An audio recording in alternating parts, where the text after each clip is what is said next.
नमस्कार, मैं हूं आपके साथ मनीषा पाटीदार और आप देख रहे हैं अपनो उत्तराखंड। बुलेटिन की शुरुआत करेंगे। अयोध्या में भव्य राम मंदिर निर्माण के लिए आज ऐतिहासिक दिन है। आपको बता दें कि आज से राम मंदिर के गर्भगृह का निर्माण शुरू हो गया है। मुख्यमंत्री योगी आदित्यनाथ ने आज गर्भगृह के निर्माण के लिए पहली शिला रखी है। वहीं इस उत्तराखंड के सीएम पुष्कर सिंह धामी ने सीएम योगी को बधाई देते हुए कहा कि हमारे आराध्य देव भगवान श्री राम के गर्भगृह का आज शिला पूजन मुख्यमंत्री योगी आदित्यनाथ के द्वारा किया गया है, जो सभी राम भक्तों के लिए बेहद हर्ष का विषय है। वहीं इसके लिए सभी को बधाई देता हूं।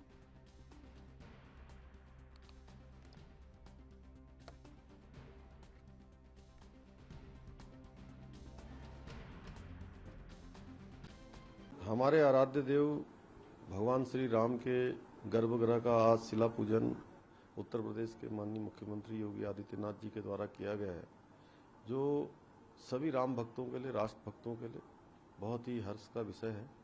मैं उसके लिए उनको बहुत बधाई देता हूँ। लगभग 2 साल पूर्व हमारे देश के यशस्वी प्रधानमंत्री मोदी जी के नेतृत्व में जहाँ राम जन्मभूमि पर भव्य मंदिर का, भव्य परिसर का निर्माण का काम प्रारंभ हुआ है और मुझे विश्वास है जल्दी ही जो है भव्य और दिव्य राम। उत्तराखंड विधानसभा का बजट सत्र 14 जून से यानी देहरादून में विधानसभा के आहुति किया जाएगा। इसको लेकर उत्तराखंड की सियासत एक बार फिर गर्मा गई है। हालांकि बीजेपी के प्रदेश अध्यक्ष मदन कौशिक ने गैरसैंण में विधानसभा बजट सत्र न किए जाने को लेकर सफाई भी उन्होंने पेश की है।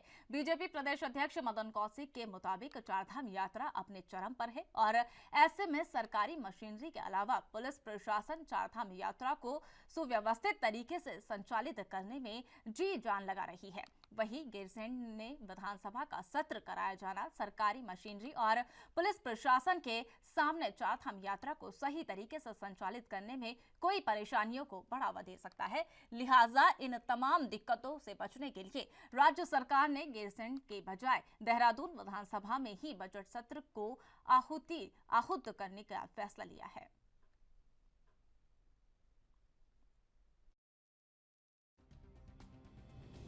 यात्रा सीजन इतना जबरदस्त होने के कारण जो व्यवस्थाएं हैं, देखिए राज्य हमारा है, संदेश हमें देना है।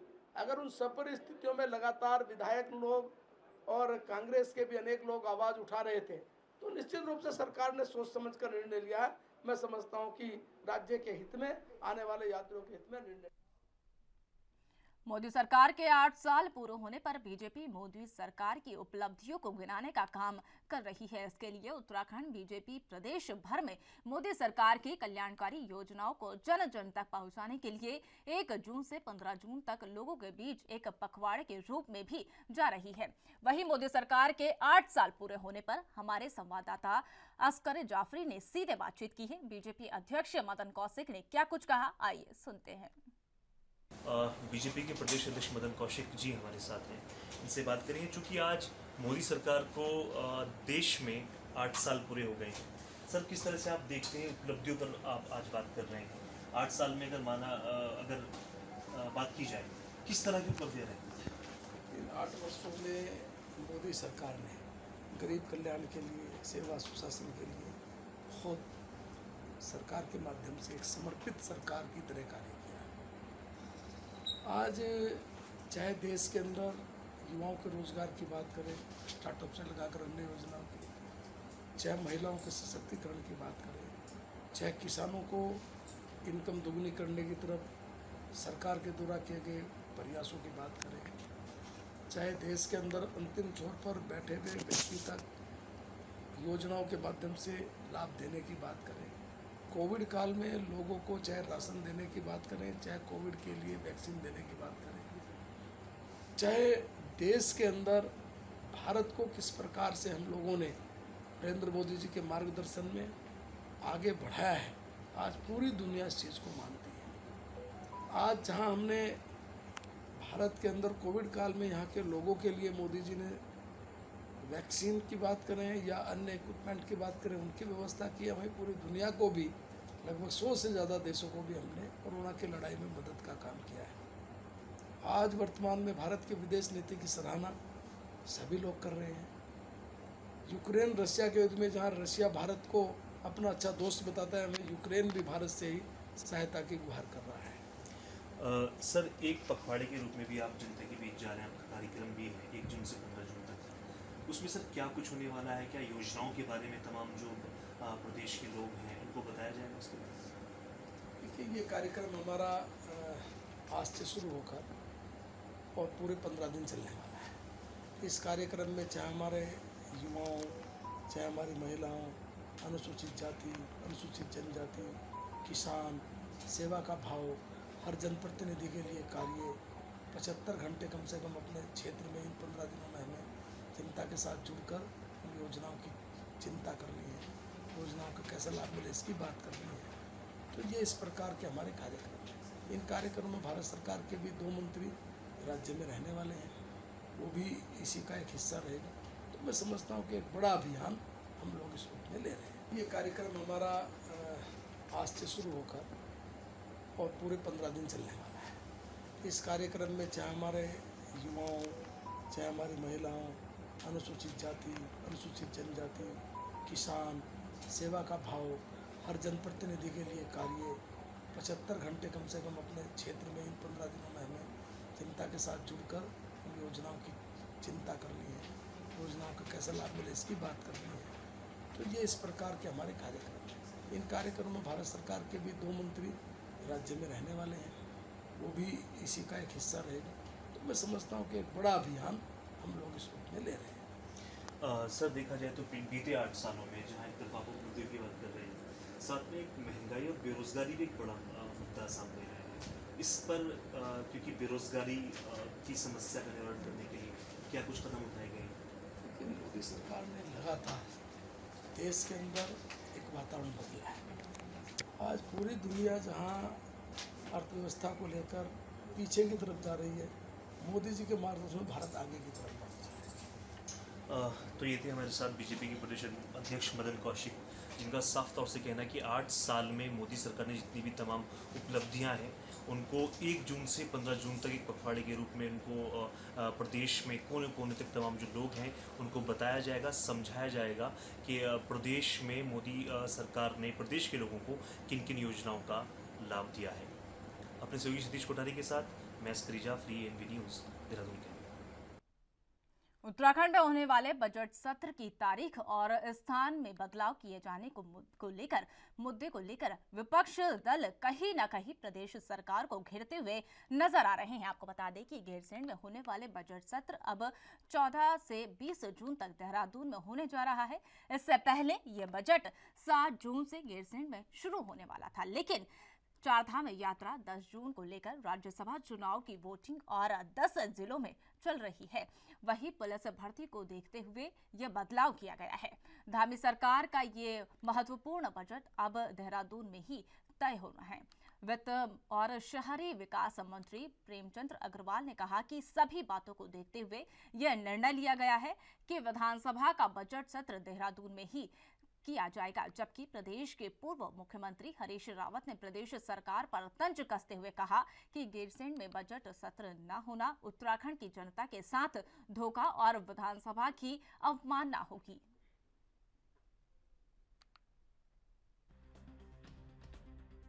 20 जून तक होना है और देहरादून में होना है। ये बजट सत्र होगा और उम्मीद कर रहा हूँ ये बजट सत्र हमारे सभी माननीय विधायकों के सहयोग से अच्छा संपन्न होगा। सर, कल्पना सैनी जी को मैं बधाई दे रहा हूँ। हमारे यहाँ से राज्यसभा के सांसद के रूप में आज वो नामांकन कर रही है। उम्मीद कर रहा हूँ निर्विरोध वो हमारी सांसद बनेगी और आने वाले समय पे जैसे वो हमारी महिला हैं, अन्य पिछड़ा क्षेत्र से आती हैं, हरिद्वार से आती हैं, पढ़ी लिखी हैं, हमारे उत्तराखंड के लिए बहुत कुछ करेंगे, ऐसी उम्मीद करें।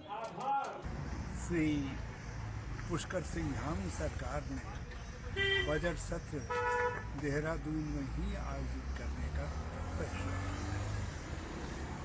बड़े बहाने बनाए गए गैरसैंण में जाने के। 2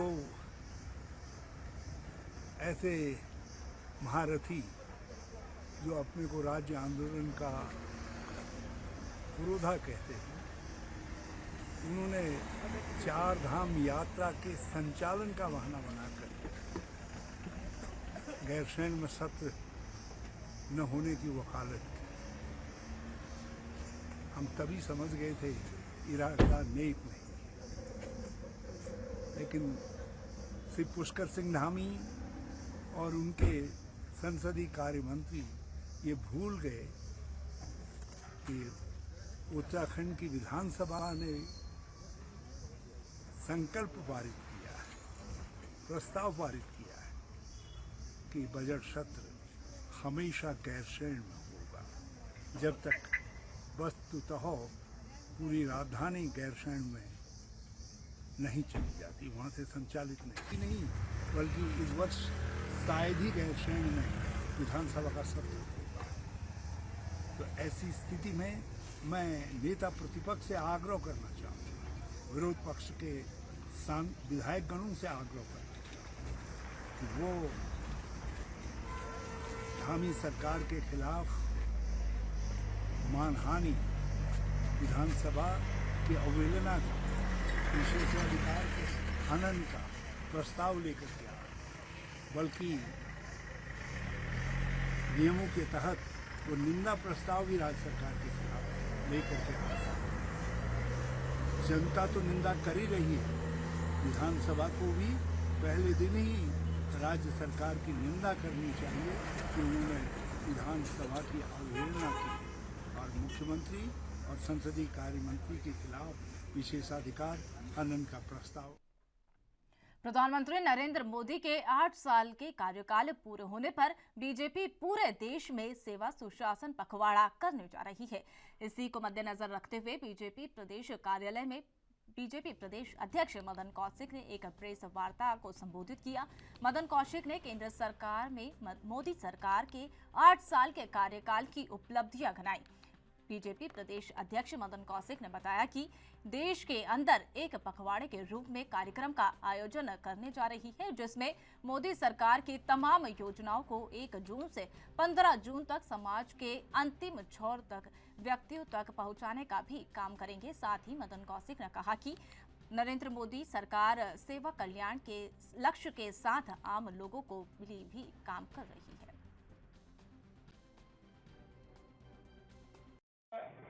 प्रेस का कार्यक्रम होगा। मित्रों, माननीय प्रधानमंत्री जी के नेतृत्व में एक भारत श्रेष्ठ भारत के निर्माण के लिए आज पूरी भारतीय जनता पार्टी प्रतिबद्ध है। प्रधानमंत्री बनने के बाद आदरणीय मोदी जी ने हमेशा से गरीब कल्याण को प्राथमिकता दी है। सरकार की हर योजना, हर नीति वो अंतिम छोर पर बैठे हुए व्यक्ति को समर्पित है। इस 8वें वर्ष में लगातार सेवा सुशासन और गरीब कल्याण, यही एक लक्ष्य लेकर सरकार काम कर रही है। आदरणीय मोदी जी के मार्गदर्शन में जन कल्याण के लिए और जन भागीदारी के साथ और जन सरोकार को समर्पित ये जन जन की सरकार इस प्रकार से आम लोग। चारधाम यात्रा हेतु हेलीकॉप्टर बुकिंग के नाम पर देश भर में लोगों के साथ लाखों रुपए की ठगी करने वाला मास्टरमाइंड चमोली पुलिस ने बिहार से गिरफ्तार कर लिया है। अब तक देश भर में अलग अलग लोगों से 15 से 20 लाख धोखाधड़ी कर चुका है। वहीं एसपी चमोली श्वेता चौबे ने जानकारी देते हुए बताया कि वर्तमान में चल रही चारधाम यात्रा के दौरान साइबर ठगों द्वारा फर्जी साइट तैयार कर होटल बुकिंग, यात्रा रजिस्ट्रेशन और चारधाम यात्रा हेतु हेलीकॉप्टर बुकिंग के नाम पर फर्जी साइट्स बनाकर लाखों रुपए की ठगी की जा रही है। उत्तर प्रदेश के बद्रीनाथ दर्शन के लिए आए श्रद्धालु अम्बरीश कुमार द्वारा कोतवाली बद्रीनाथ में आकर बताया कि 15 मई को Himalayan Heli service private limited द्वारा केदारनाथ हेतु ऑनलाइन हेलीकॉप्टर बुकिंग के नाम पर उनके साथ 24,590 रुपए की ठगी की गई है।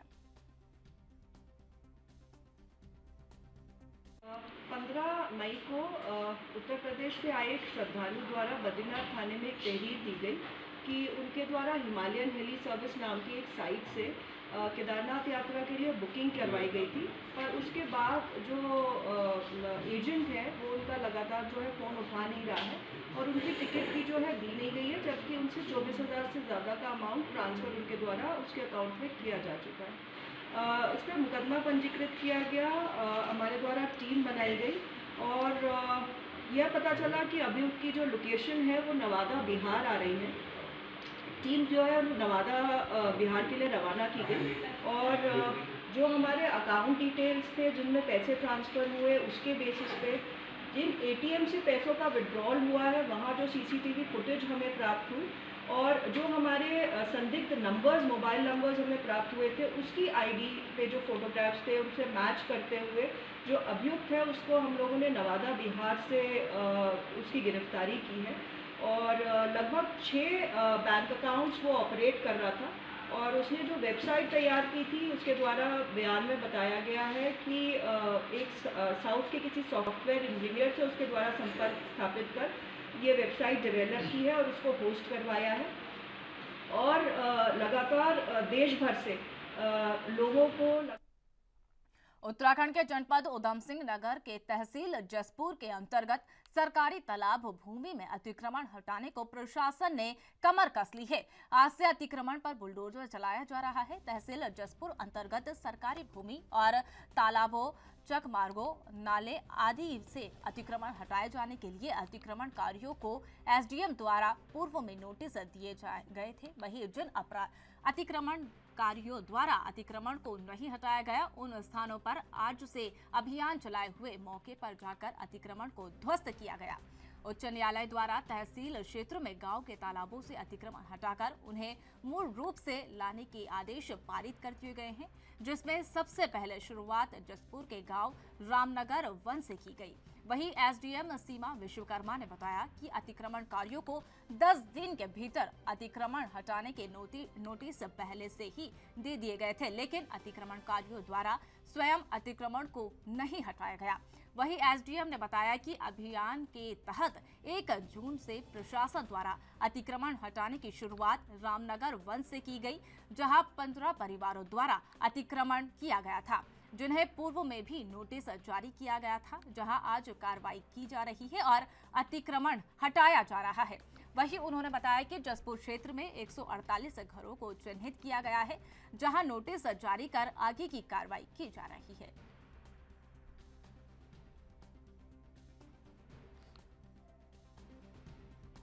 देखा जाए कि रामनगर वन में 15 परिवार ऐसे हैं कि जिनके द्वारा अतिक्रमण किया गया था और उनको पूर्व में भी नोटिस दिया गया था कि माननीय सुप्रीम कोर्ट और माननीय हाई कोर्ट के द्वारा हमको निर्देश दिए हैं कुंवरपाल वर्सेस गवर्नमेंट और सूरज सिंह वर्सेस गवर्नमेंट के उसमें जो उन्हीं के अनुपालन में यहाँ पर पूर्व में नोटिस दिए गए थे और उनके द्वारा आज तक इसमें खाली नहीं करवाया गया है। तो आज की जो इनकी मियाद थी वो कल पूरी हो गई थी और आज इसी कारण से प्रशासन यहाँ पर अतिक्रमण जबरन हटा रहा है। देखिए अभी ऐसे 148 घरों को चिन्हित किया गया है और उनको नोटिस ही भेजा गया है और लगातार ही जैसे जैसे सूची उपलब्ध होती जा रही है वैसे वैसे इनको नोटिस दिया जा रहा है और उसके उपरांत लगातार कार्रवाई अभी तो जारी रहेगी। चारधाम यात्रा मार्ग पर जाने के लिए बीटीसी परिसर के रजिस्ट्रेशन काउंटर पर स्थित लगातार बिगड़ती जा रही है, जहां हजारों की संख्या में प्रतिदिन तीर्थ यात्री यात्रा मार्ग पर जाने के लिए बीटीसी परिसर पहुंच रहे हैं, मगर रजिस्ट्रेशन नहीं होने की वजह से प्रतिदिन रजिस्ट्रेशन कराने वाले तीर्थ यात्रियों की संख्या में इजाफा हो रहा है। स्कूल की छुट्टियां पड़ने की वजह से तीर्थ यात्रियों की संख्या में और ज्यादा वृद्धि हो रही है। वहीं बुधवार को रजिस्ट्रेशन काउंटर के बाहर हजारों की संख्या में तीर्थ यात्रियों ने रजिस्ट्रेशन नहीं मिलने पर हंगामा किया। पुलिस ने बमुश्किल तीर्थ यात्रियों को शांत कराया। इस दौरान भरी गर्मी में रजिस्ट्रेशन कराने के लिए लाइन में खड़े कई तीर्थ यात्री बेहोश होकर गिर पड़े, जिन्हें उपचार के लिए अस्पताल भेजना पड़ा। सरकार लगातार तीर्थ यात्रियों से निवेदन कर रही है वहां घर पर निकलने के दौरान रजिस्ट्रेशन और चारधाम यात्रा के स्लॉट की उपलब्धि को ऑनलाइन चेक करके ही निकले, मगर जागरूकता की कमी की वजह से तीर्थ यात्री बिना रजिस्ट्रेशन के ही ऋषिकेश पहुंच रहे हैं। बता दें कि चारधाम यात्रा के दर्शन के लिए व्यवस्था और सुविधाओं को बेहतर बनाने के लिए सरकार ने निर्धारित तीर्थ यात्रियों के ही चार धामों में पहुंचने के लिए रजिस्ट्रेशन व्यवस्था करी है।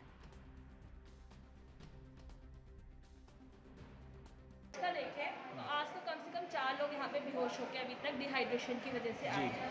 सबका बीपी लो आ रहा है और यहाँ पे बहुत सारे लोग जो यात्री हैं वो काफ़ी मतलब 2 बजे से 3 बजे से लोग यहाँ पे भीड़ में खड़े हैं कि कोई खाना ही नहीं खा रहा है। 2 बजे से लोगों ने खाना नहीं खाया, इसकी वजह से उनका बीपी काफ़ी डाउन हुआ है। तो वो सिर्फ रजिस्ट्रेशन के लिए मतलब लाइन पे खड़े हैं। उसमें लेडीज़ कितनी हैं? ज़्यादा लेडीज़ ही हैं, 4 तो लेडीज़ ही आई। बच्चे? बच्चे 2 आए। और अभी तक आप जो यहाँ रेगुलर चेकअप करते हैं तो कितने लोग पर डे करवा रहे हैं अभी तक? जो ये चेकअप होता है लगभग 300 तक मतलब हमारी ओपीडी जाती है यहाँ पर डे? Per day. और अभी तक कितने लोगों का कर लिया?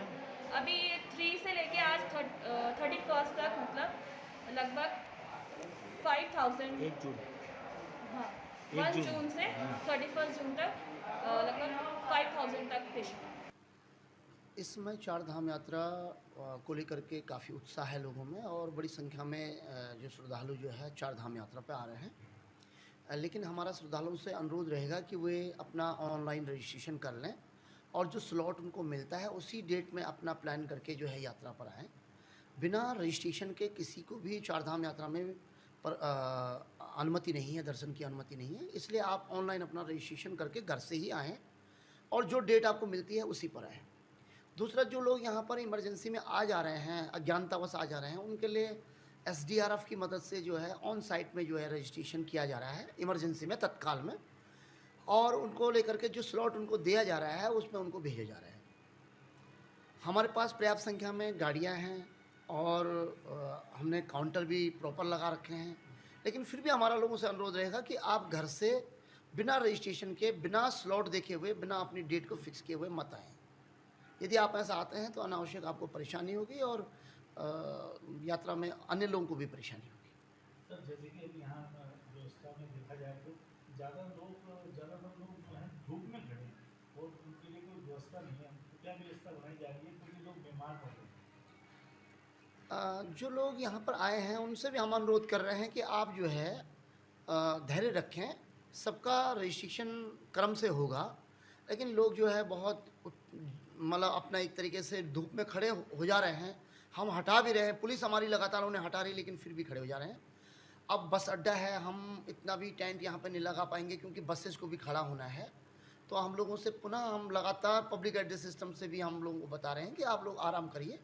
जो प्रतीक्षालय हैं, जो धर्मशालाएँ हैं, जो बारात घर हमने अपनी व्यवस्था में रखे हैं, स्कूल हमने रखे हुए हैं, आप वहाँ बैठिए, आराम करिए। जब आपका होगा हम आपको बुला लेंगे।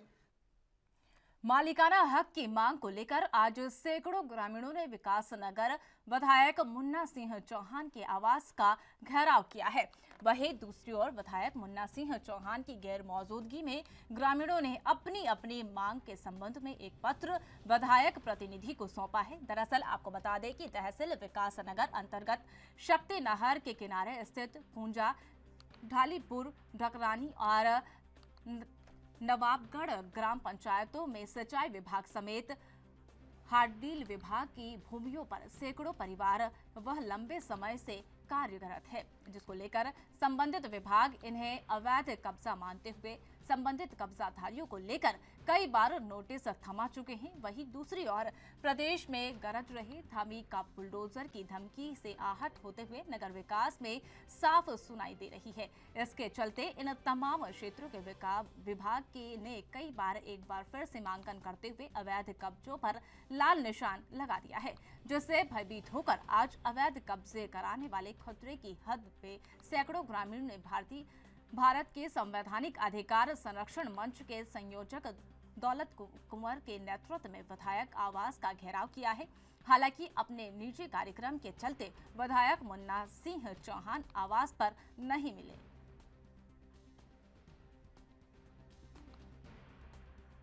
आज आपने विधायक जी के आवास पे ज्ञापन दिया है, क्या है जी पूरा प्रकरण? देखिए, पिछले कई वर्षों से, लगभग 40-45 वर्षों से ढकरानी डालीपुर पुल नंबर 1 कुंजा में 900 परिवार निवास करते हैं और उनके पास बाकायदा बिजली का बिल है, पानी का बिल है, वोटर आईडी है, आधार कार्ड है, उस नंबरों पे बने हुए हैं। इतनी सालों से ये लोग, पूरी जनता वहाँ पर रह रही है, अपने पक्के मकान बने हुए हैं। और अभी चुनाव के तुरंत बाद जो है वहाँ पर लाल निशान लगा दिए गए रिजल्ट आने के तुरंत बाद ही। तब से लेकर ये बहुत परेशान हैं और इसके लिए उन्होंने हमें मदद के लिए बुलाया। भारत संवैधानिक अधिकार संरक्षण मंच ने हम लोगों ने गांव-गांव घर-घर जाकर मीटिंगें करी और हमारे साथ में वहाँ के प्रतिनिधि हमारे साथ में हैं, प्रधान हैं, जो पूर्व क्षेत्र पंचायत सदस्य चुनाव लड़े वो भी साथ में हैं और उन लोगों ने ये निर्णय किया सब लोगों ने कि हम एक ज्ञापन, क्योंकि विधानसभा सत्र है 7 तारीख को, विधायक जी को एक प्रार्थना पत्र देते हैं जिसमें कि हम एक प्रार्थना लगाते हैं, निवेदन करते हैं कि विधायक जी ने कहा था कि जब मुझे विधायक बनाओगे आप लोग तो आप लोगों को मैं मालिकाना हक दिलाऊंगा। अब हम ये देखना चाहते हैं कि माननीय विधायक जी विधानसभा सत्र में इस बात को उठाते हैं या नहीं उठाते हैं। विधायक जी से हमें पूर्ण उम्मीद है कि विधायक जी इनकी पीड़ा को लेकर विधानसभा में उस सत्र में इनकी पीड़ा को उठाएंगे और 100% इनको इनका मालिकाना हक दिलाकर रहेंगे, ऐसा मुझे उम्मीद है। इस उम्मीद के साथ में हम ऐसी गर्मी में, ऐसे धूप में माननीय विधायक जी के पास में बाकायदा टाइम लेके आए थे, लेकिन ना जाने किस कारणवश विधायक जी को गांव जाना पड़ा। जौनसार अभी आवास में नहीं है, उनके प्रतिनिधि ने हमारा ज्ञापन रिसीव कर दिया है। विधायक जी का हमें पूर्ण विश्वास है कि वो हमारी बातों को माननीय मुख्यमंत्री जी तक पहुंचाकर इनको मालिकाना हक दिलवाएंगे। पर्यटन सीजन में अल्मोड़ा जनपद पर्यटक की आदम की गुलजार है। सैलानी पहाड़ की प्रकृति छटा के बीच मंदिरों में जाकर पूजा अर्चन करने लगे हैं। अल्मोड़ा में स्थित प्रसिद्ध न्याय के देवता गोल्यूज में मंदिर में श्रद्धालुओं का तांता लगना शुरू हो गया है। गोल्यूजिनी यानी शिव का अंश स्वरूप अवतार में यह पूजा की जाती है। मंदिर में हजारों अद्भुत घंटियों का संग्रह है। जिन लोगों की मनोकामना पूरी हो जाती है वे यह घंटी चढ़ाने आते हैं, यानी मंदिर की घंटियां लोगों को न्याय मिलने या उनकी मनोकामना पूरी होने की गवाह है।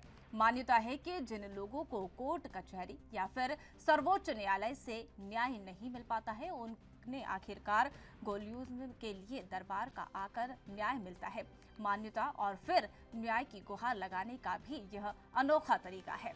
लोग लिखित अर्जी टांग कर गोल्यूज में मानते हैं और फिर न्याय मांगते हैं। बहुत से लोग कोर्ट फीस वाले स्टॉप पेपर भी लिखकर अपनी बात रखते हैं। मनोकामना पूरी होते ही यह लोग घंटी चढ़ाने आते हैं। बेसिकली हमने इनके बारे में सुना है, गोलू देवता के बारे में, कि यहाँ पे आप जो भी मांगते हैं वो पूरा होता है। और हम ये भी चाहते थे कि जो लोग हमारे गेस्ट आए हैं इजराइल से, हम उनको भी यहाँ की लोकल चीज़ों के बारे में बताएं और उनको दिखाएं कि कितनी श्रद्धा है इंडियंस में हमारे देवताओं के प्रति और कैसे कितना कुछ यूनिक है। मतलब ये बहुत यूनिक है उनके लिए भी और हमारे लिए भी। तो इसके लिए हम लोग यहाँ पे आए हैं। तो गोल देवता है, न्याय के देवता कहे जाते हैं। चंपावत इनका गढ़ रहा है। चंपावत से ये जब अल्मोड़ा राजधानी शिफ्ट हुई तब चितई में भी आए थे। जहाँ जहाँ ये गए वहाँ उन्होंने दरबार लगाया और दरबार को न्याय के दरबार के नाम से जाना जाता है। तो गोल देवता की ये महिमा है कि ये न्याय संगत, मतलब ऐसा न्याय करते हैं जो दोनों पक्षों के लिए समान रूप से होता है और भक्त अपनी मनोकामनाएं, तरह तरह की मनोकामना को कहता है। अपड़ो उत्तराखंड में फिलहाल इतना ही। तमाम अपडेट्स के लिए बने रहिए हमारे साथ। नमस्कार।